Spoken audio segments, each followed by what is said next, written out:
हाय बेटा पार्टी। आज आप लोगों को पढ़ लो सीरीज का नेक्स्ट पार्ट है ये, जो आप लोगों को पढ़ाया जा रहा है। और इसमें आप लोगों को जो बोर्ड एग्जाम में महत्वपूर्ण क्वेश्चन है जो आने वाले हैं, उनका सलूशन आप लोगों को निकाल के बताया जा रहा है। और अब पुनः इसके माध्यम से भी नेक्स्ट क्वेश्चन आपको सलूशन निकालेंगे। देखिए बेटा, यहाँ पे आपका क्वेश्चन दिया गया है जिसमें आपको निकालना है ए इनवर्स। क्या निकालना है बेटा पार्टी? ए इनवर्स आपका निकाल के एक्स वाई जेड का वैल्यू बताना है। जैसे आपके एग्जाम में आएगा x minus y plus z equivalent 4। ये एक क्वेश्चन का बेटा पार्टी मेथड है। इस मेथड के अंतर्गत आपके कहीं माने अंक बदल सकते हैं, परंतु मेथड नहीं बदलने वाले हैं। और ये क्वेश्चन श्योर एंड सर्टेन आएगा, या तो इसका मेथड आएगा। तो क्यों ना आज अच्छे से इस एक क्वेश्चन को हम समझने का प्रयत्न करें। उसके बाद आपके बुक में और क्वेश्चन दिए गए होंगे, उसका अभ्यास कर ले, क्योंकि यहाँ पे सिर्फ अंक बदलेगा और कुछ भी बदलेगा नहीं।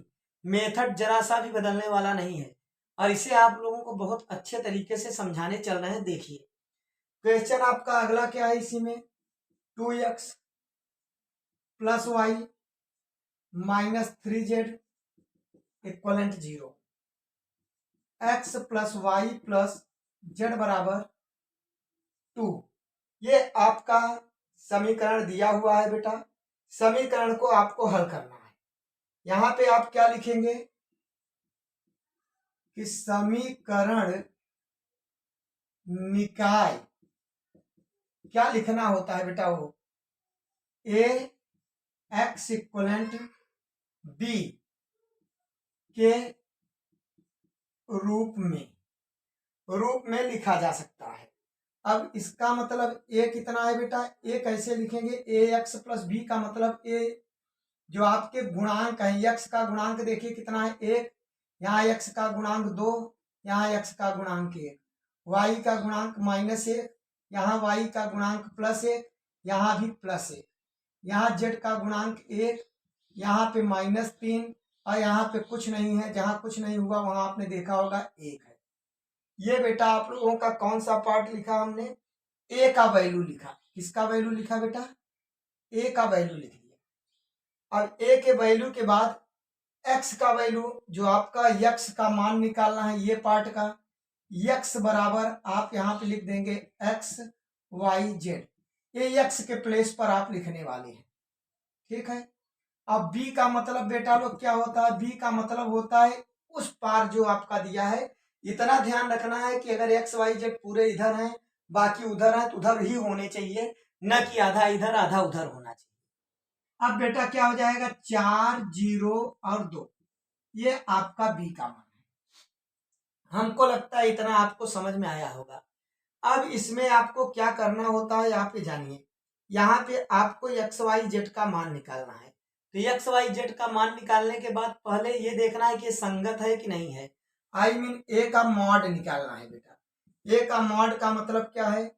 लिखेंगे आर, जो प्रसार करना सिखाए पिछले वीडियो में, वही लिखेंगे। R1 के सापेक्ष प्रसार करने पर, वैसे लिखने की आवश्यकता नहीं है, डायरेक्ट भी लिख सकते हैं। एक लिखा बेटा, ये लाइन और ये लाइन छोड़ के क्या बचा बेटा? इसका इसमें गुणा होगा, 1 का 1 में हुआ 1। यहाँ -3, इधर फार्मूला में भी -3 माइनस होता है, तो माइनस माइनस प्लस हो गया। यहाँ माइनस है, फार्मूला में भी यहाँ माइनस होता है, तो +1 हो जाएगा। और फिर इस लाइन को -1 वाला लाइन, और साथ में ऊपर -1 वाला लाइन छोड़ के कितना है? 2 है, 1 है, -3 है और 1 है। 1 का गुणा 2 में करेंगे 2 हो जाएगा, 1 का 3 हो जाएगा बेटा। यहाँ पे भी आप देख पा रहे हैं कि क्या है बेटा? यहाँ पे 1 का 3 माइनस है, तो अर्थात प्लस हो जाएगा। हमें लगता है इतनी बातें आपके समझ में आ रही होगी। अब बेटा +1 लिख दिए, तो +1 हो गया। अब ये 1 वाली लाइन इसको छोड़ देंगे, इसको, अर्थात ये 2 1 1 1 बचा। 1 में 2 का गुणा किया 2, 1 में 1 का गुणा किया -1, अर्थात बेटा यहाँ पे क्या आ गया 3 1 4 1 का 4, यहाँ क्या आ गया 3 2 5 1 का 5, और यहाँ 2 में से 1 गई 1, अर्थात बेटा लोग 5 1 6 4 10 लिखेंगे डज नॉट इक्वल टू 0। ये 0 के बराबर नहीं है, लिखेंगे संगत है। क्या है बेटा? लिखेंगे संगत है। अब ध्यान दीजिए, बहुत कठिन सवाल, कठिन का मतलब बहुत लॉन्ग टाइम लगता है क्योंकि बहुत बड़े प्रोसेस हैं इसके। आपको मैं बार बार बता रहा हूं कि यह सीरीज आप इस चैप्टर का आप जान लीजिए नियर अबाउट लास्ट सीरीज है, क्योंकि इसके बाद जो आपको मैंने उसमें बता दिया है, क्या नाम है, साइंटिफिक के पार्ट 1 पार्ट 2 पार्ट 3 में वो बोर्ड एग्जाम की दृष्टि से बहुत महत्वपूर्ण क्वेश्चन उसमें डाला गया है।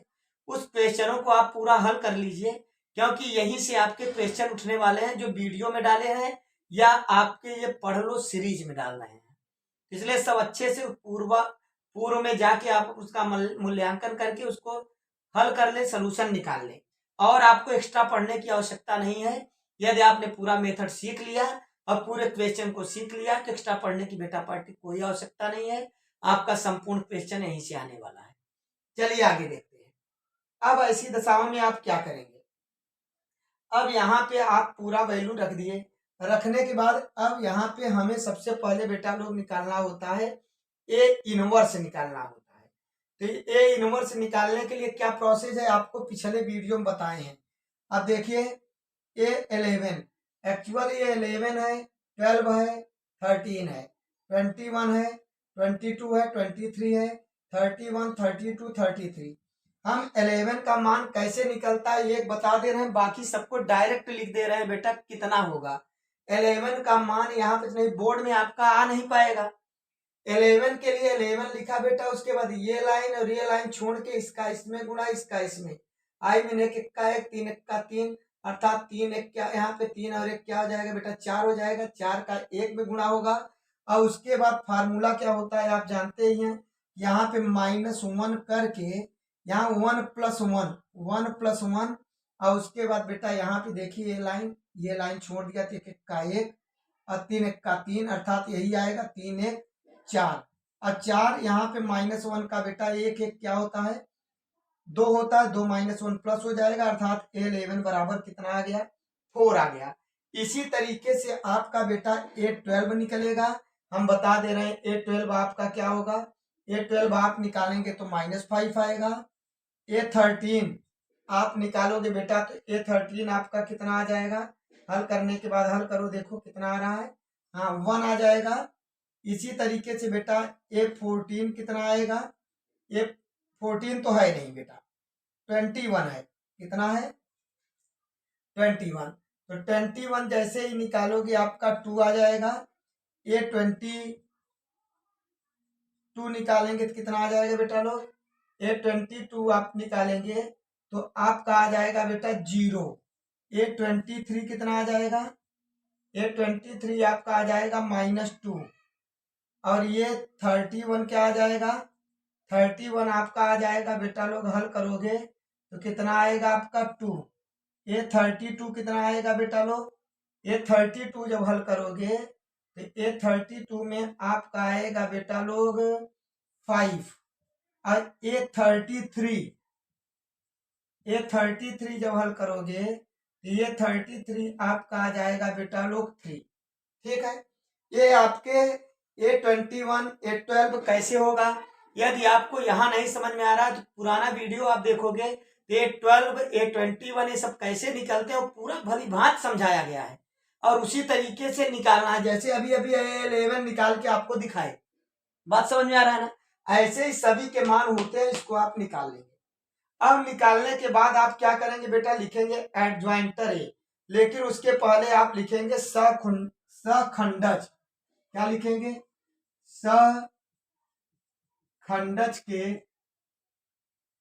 सखंडज के अवयव से बना अवयव, सखंडज से बना अवयव। ठीक है बेटा, अब इसके तत्पश्चात आप देखेंगे सखंडज से बना जब आप व्यू लिखेंगे तो अर्थात जो ये आपका वैल्यू आया है वही लिखना है। क्या क्या आया है बेटा लोग, सखंडक से बना अपव्यूह, यहाँ पे आपका आया है बेटा लोग 4 5, देख रहे हैं ना बेटा, 11 4 -5, आई मीन 4 -5, ये 13 कितना है बेटा 1, ठीक है। इसके तत्पश्चात 2 0 1, ये आया है 1 नहीं बेटा, यहाँ पे कितना आया -2, ये 23 है, 23 -2, उसके बाद 2 5 3, क्या आया है 2 5 3, ये आपका आ गया। सखंडक से बना अपव्यूह था बेटा, और इस अपव्यूह को आपने क्या किया, लिख दिया। लिखने के तत्पश्चात अब ए बराबर है, अब एडीजे ए निकालेंगे। एडीजे ए का मतलब है परिवर्त अपव्यूह, माने बेटा इसकी पंक्ति स्तंभ बदल जाएगी। 4 -5 1, उसके बाद बेटा क्या हो जाएगा 2 0 -2 2 5 3, ठीक है बेटा पार्टी, यहां पे इतना हो गया। अब इसके तत्पश्चात आप देखेंगे ए डीजे ए के बाद इतना आ गया, इसके बाद आपको ए इनवर्स निकालना है। ए इनवर्स कैसे निकलता है, अलग हिस्सा हो गया, आप ध्यान रखिएगा।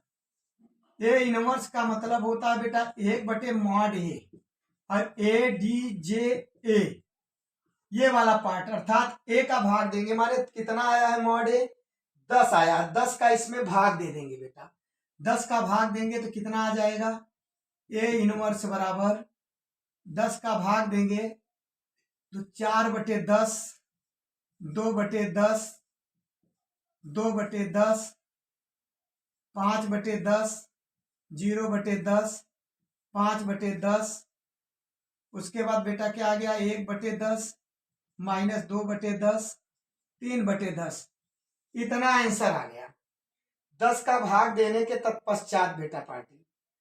अब इसके बाद क्या करेंगे, यक्स बराबर, यहां से देखिए यक्स बराबर ए इनवर्स बी में गुणा कर देंगे, ए इनवर्स बी, अर्थात बेटा यहाँ पे ए इनवर्स आपका इतना आया है, ए इनवर्स आने के बाद अब इसी में गुणा करेंगे, ए इनवर्स का मान निकालेंगे, काट देंगे 2/5, यहाँ कितना आ गया बेटा, चाहे आप 1/10 का अभी गुणा ना करो तो भी सही है बेटा, हम 10 इसको हटा दे रहे हैं, बाद में गुणा कर लेंगे, ज्यादा अच्छा पड़ेगा। अब यहाँ पे क्या करेंगे, ए इनवर्स आपका दिया ही है, थोड़ा सा केयर करेंगे, तो यहाँ पे 1/10 यहाँ पे लगा के छोड़ देंगे, तब आप आसानी से थोड़ा गुणा करेंगे। अब यहाँ पे क्या करेंगे बेटा लोग, आप देखिए दिया है 4 2 2 5 0 5 1 -2 3, इसमें बी का मान कितना है आप देख रहे हैं, ये है ना 4 0 2 का गुणा करना है। अब हम गुणा आप लोगों को पीछे के वीडियो में सिखाए हैं, गुणा कैसे किया जाता है। इसकी पंक्ति को पूरे स्तंभ में गुणा करके जोड़ लो, इस पूरे पंक्ति को इस स्तंभ में गुणा करके जोड़ लो, इस पंक्ति को इस स्तंभ में गुणा करके जोड़ लो, अब नीचे नीचे इसे लिख दो। तो अब जब नीचे लिख देंगे तो यहाँ यक्स का मान आप जानते ही हैं क्या है बेटा, यक्स वाई जेड, और इक्वलेंट जब इसका इसमें गुणा होगा तो गुणा करने के बाद जोड़ने घटाने के बाद जो आएगा बेटा वो आएगा 2 -1 और 1, ये आ गया। फिर लिखेंगे तुलना करने पर, तुलना करने पर, तुलना करेंगे तो x बराबर 2, y बराबर -1 और z बराबर 1, ये आपका बेटा लोग आंसर आ जाएगा। अब थोड़ा सा केयर करिए, ये गुणा आपको आया कि नहीं आया मुझे नहीं मालूम, लेकिन मैं आपको गुणा करके एक लाइन का गुणा करके दिखा रहा हूं कैसे ये 2 आया होगा ऊपर वाला। तो देखिए यहाँ पे ये तो हल हो गया, गुणा कर रहे हैं, देखो 4 चौक 16, 2 जीरो हम में 0 और 2 दूनी 4, इतना आया बेटा। यहाँ पे क्या था 16 और 4 अब जोड़ लिए कितना हो गया 20, 20 में कितने का भाग देना है, यहाँ पे 1/10 है, कितने का भाग देना है बेटा, ये 10 का भाग देंगे 20 में कितना आ जाएगा 2। इसी तरीके से जब इसका गुणा करेंगे 5 चौक देखो 20, ये 0 अब 5 5 दूनी 10, तो कितना हो गया बेटा? पूरा जोड़ घटा लिए तो कितना आ गया? यहाँ पे क्वेश्चन पर फोकस करने, कोई मिस्टेक तो नहीं उतारे। देखो यहाँ पे मिस्टेक है ना बेटा। जब इसको हमने किया है ADJA, तो ADJA मैंने 5 माइनस है ना, तभी कह रहा हूं कैसे हो गया। तभी देखिए अब क्या हो जाएगा, -20, -20 में से 10 निकलेगा, -10, -10 में 10 का भाग दे देंगे तो -1 आएगा। समझ में आ रहा है ना? इस तरीके से बेटा ये आपका मान XYZ का निकाला जाएगा। और आप लोगों को पीछे वीडियो में बखूबी समझाया गया है, और आप इस क्वेश्चन को अच्छे से लगा लो। और 2-1 क्वेश्चन आपको दे रहा हूं, उन क्वेश्चनों को भी आप अच्छे से उतार लीजिएगा, जिससे आपको किसी भी प्रकार का कोई परेशानी ना हो। चलिए इसको हम साफ करते हैं बेटा।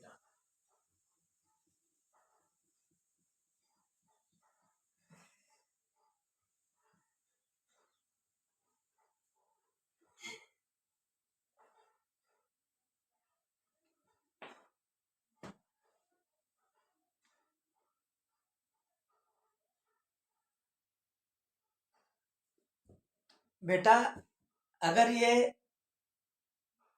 क्वेश्चन आपको आसानी से आ जा रहा है तो आपको किसी भी प्रकार की कोई दिक्कत नहीं होगी। और जो नेक्स्ट क्वेश्चन है, उन क्वेश्चनों में कुछ क्वेश्चन आपको बताने चल रहे हैं, जिसमें से आप क्लियर कर लें कि और क्वेश्चन किस प्रकार के माने कितने आ सकते हैं। इस मेथड के क्वेश्चन आपको आने चाहिए, बस इतना ध्यान रखना है। जैसे एग्जाम्पल के तौर पर आपका क्वेश्चन है बेटा 2x - 3y + 5z = 11, 3x - 2 + 2y - 4z = -5, x + y - 2z = -3। इसको भी आप इसी मेथड से लगाना है, और लगा के आप लोग चेक करेंगे कि आपका ये आंसर आया कि नहीं आया। अगर नहीं आ रहा है तो आप कमेंट बॉक्स में लिख के भेज देंगे, तो हम आपको क्वेश्चन बता देंगे। लेकिन आप पहले साइंटिफिक के पूरे वीडियो जाके देख लीजिए। अब इसके बाद आपको पढ़ लो सीरीज में, इसका अभी तत्काल में नहीं डालने वाले हैं, पहले बहुत सारे वीडियो पढ़े हैं, उसको आपके बोर्ड एग्जाम के दृष्टिकोण से बहुत महत्वपूर्ण है, उसको पढ़ लीजिए। तब तक पढ़ लो का सीरीज नेक्स्ट चैप्टर से चलने वाला है, ठीक है ना? धन्यवाद।